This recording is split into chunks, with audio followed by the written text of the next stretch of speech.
l'Arabie saoudite, dont le dirigeant Mohammed Ben Salman était aujourd'hui à Washington, reçu en grande pompe par Donald Trump, lequel cajole le prince héritier du royaume pour 3 raisons.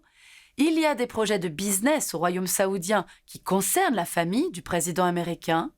Trump caresse toujours le souhait de voir Riyad rejoindre les accords d'Abraham et il projette la vente aux Saoudiens d'avions de chasse américains F-35 dont seul Israël dispose jusqu'à présent dans la région, une visite qui confirme le nouveau poids géostratégique de l'Arabie saoudite sortant nos cartes. Riyad voudrait désormais jouer un rôle de médiation entre l'Iran affaibli et les autres acteurs de la région. Lors du premier mandat de Trump, Riyad avait pourtant soutenu sa politique de pression maximale afin d'empêcher les Iraniens de se doter de l'arme atomique.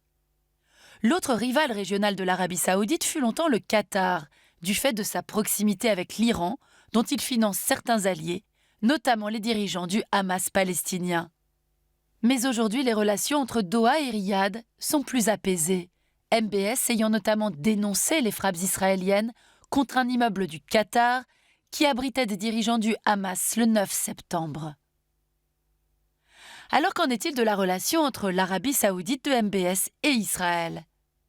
En 2018, MBS affirme le droit d'Israël à disposer de son propre territoire, malgré les résistances de l'establishment religieux saoudien. Mais le royaume n'est pas à ce jour signataire des accords d'Abraham qui visent à normaliser les relations entre Israël et les pays arabes. Enfin, intéressons-nous aux relations entre l'Arabie saoudite et les États-Unis. Elles sont au beau fixe depuis le retour au pouvoir de Donald Trump. À la surprise générale, en mai 2025, c'est depuis Riyad que le président américain annonce la levée des sanctions contre la Syrie de l'après-Bachar. MBS s'affiche même comme l'entremetteur d'une première rencontre entre Trump et le nouveau leader syrien, Ahmed al-Shara.